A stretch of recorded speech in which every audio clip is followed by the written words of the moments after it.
이번엔 두 번째 시간으로서 예수님께서 한 영혼 사랑을 위해 행하신 모든 사역에 초점을 맞추어서 어떻게 하셨는지를 여러분과 함께 살펴보면서 공부토록 하겠습니다. 예수님께서 사역하시는 모습을 우리가 사진으로 지금 보고 있습니다.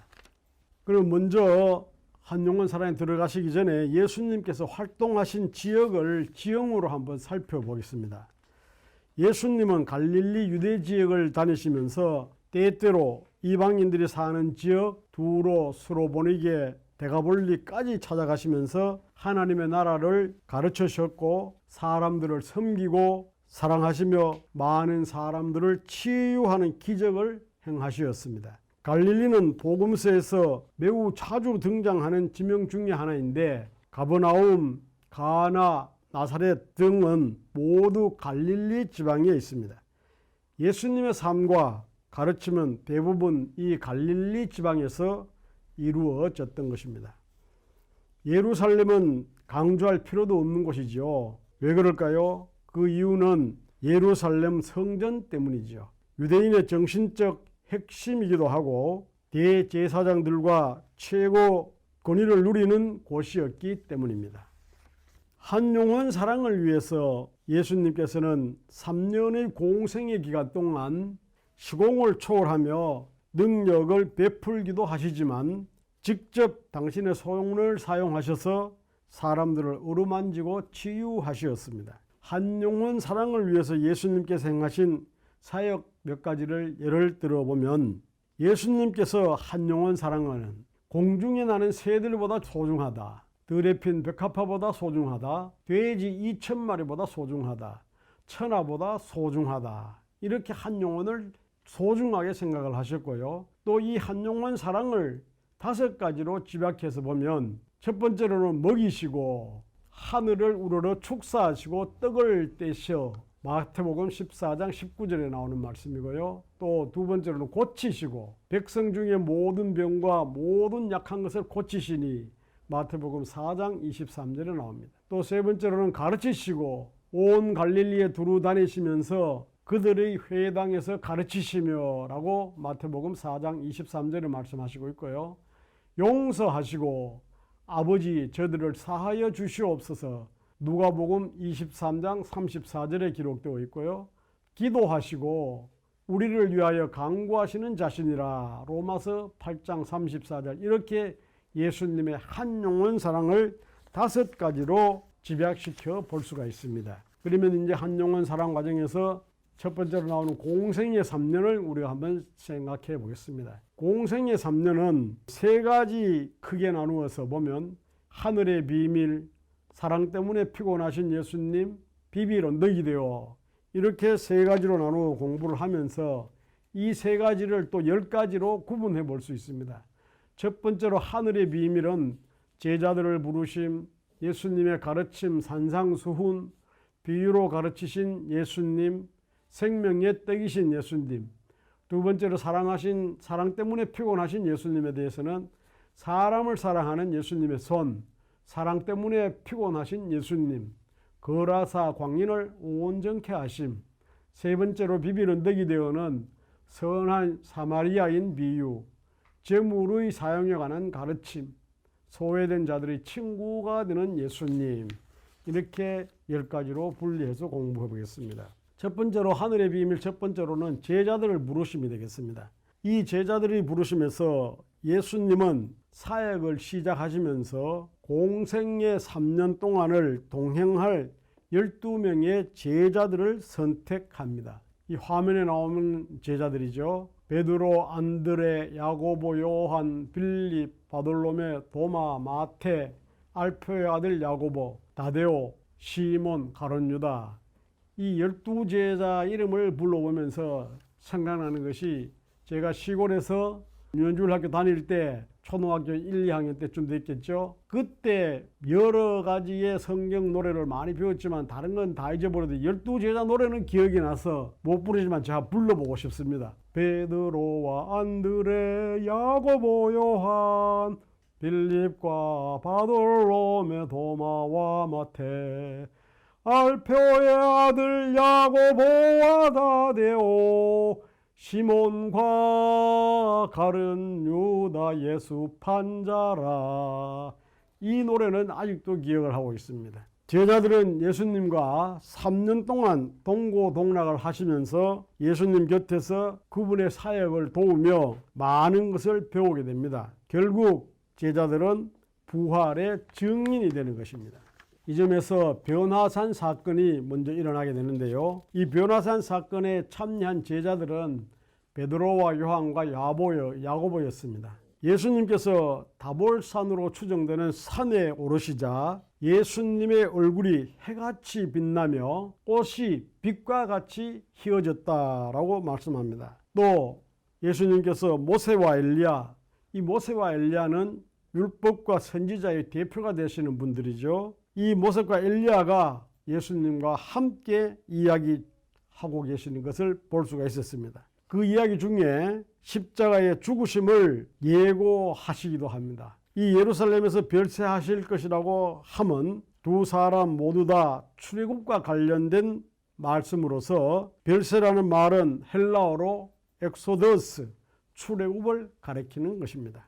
베드로가 예수님의 영광과 모세와 엘리야를 보고는 초막 셋을 짓겠다고 말합니다. 그러한 말을 할 때 하늘에서 소리가 들립니다. 내 사랑하는 아들이요 내 기뻐하는 자니 너희는 그 말을 들으라 라는 하늘에서의 소리가 들립니다. 그래서 이 소리를 듣고 주의 영광을 보고 제자들이 엎드려 심히 두려워합니다. 이러한 제자들에게, 두려워하는 제자들에게 예수님께서는 당부를 하십니다. 인자가 죽은 자 가운데서 살아나기 전에는 본 것을 아무에게도 말하지 말라라고 당부를 하셨습니다. 세례 요한은 말라기에서 말하는 엘리야임이며 예수님이 장차 고난받고 멸시당하실 것을 깨닫게 되는 것입니다. 결국 이들은 예수님과 함께 소중한 추억을 기반으로 해서 사람들에게 예수님의 사랑 이야기를 증언하고 복음을 전하는 생명의 디딤돌이 되는 것입니다.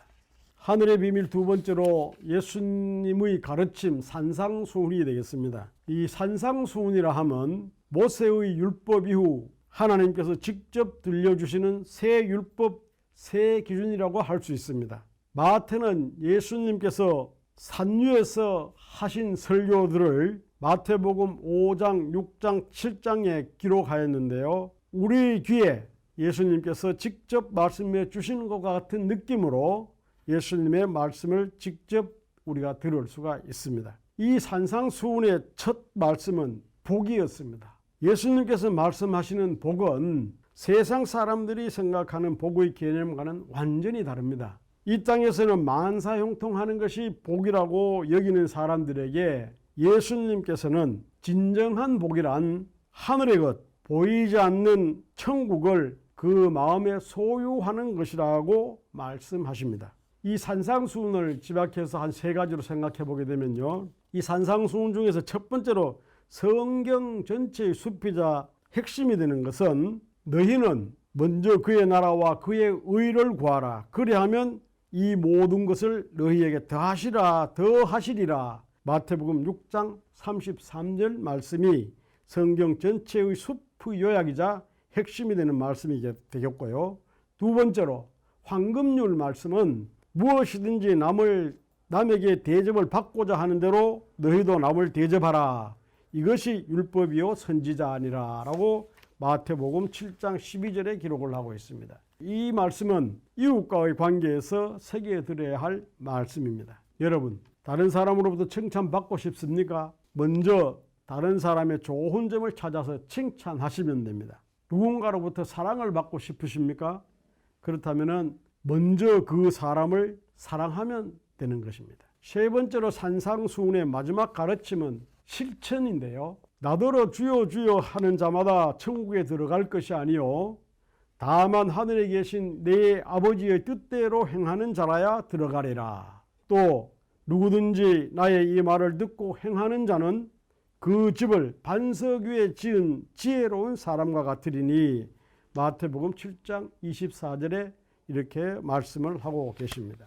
하늘의 비밀 세 번째로 비유로 가르치신 예수님이 되시겠습니다. 비유라 하시는 것은 쉽고 월등한 교육 방법으로서 어린아이부터 어른에 이르기까지 누구나 쉽게 이해할 수 있는 교육 방법이죠. 예수님은 당시 지식이 그리 많지 않았던 일반 백성들을 위해서 가장 쉽게 알아듣기 쉽게 예화를 들어가면서 천국에 대해 말씀해 주십니다. 농부들에게는 씨 뿌리는 비유로, 또 주부들을 위해서는 누룩을 비유로, 어부들을 위해서는 그물을 비유로, 한마디로 예수님께서는 농부나 어부로 살아가고 있는 평범한 사람들이 가장 잘 이해할 수 있도록 설명하신 것이죠. 예수님은 하늘나라 천국에 관하여도 여러 가지 비유를 말씀하십니다. 천국은 마치 좋은 진주를 구하는 장사와 같으니라고 하시면서 진주 장사를 하는 사람은 좋은 진주 하나를 구하면 자기 모든 소유를 다 팔아서 그 진주를 얻는다라고 말씀하십니다. 이 자기 소유를 다 팔아 얻을 만큼 천국의 기쁨은 현재 이 세상의 그 어떤 기쁨과도 비교할 수 없는 것입니다.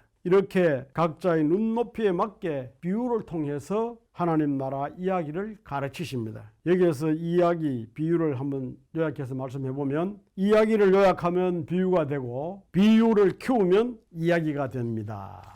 하늘의 비밀 네 번째로 생명의 떡이신 예수님을 대해서 살펴보겠습니다. 예수님께서는 열심히 하늘나라를 가르치심과 동시에 많은 기적들을 행하셨는데 성경 여러 곳에 나타나시죠. 벳세다 들녘에서 물고기 2마리와 보리떡 5개로 5,000명을 먹이신 오병이어의 기적 사건이 사복음서 전체에 기록이 되어 있습니다. 예수님께서는 기적 자체보다는 그분의 말씀이 사람들에게 더 기억되기를 원하셨습니다. 다음 날 어제 먹은 떡을 기억하고 모여든 사람들에게 어떻게 말씀하셨는지 요한복음 6장 35절을 함께 화면을 보고 읽어보겠습니다. 나는 생명의 떡이니 내게 오는 자는 결코 줄이지 않을 것이요 나를 믿는 자는 영원히 목마르지 아니하리라 라고 말씀하십니다.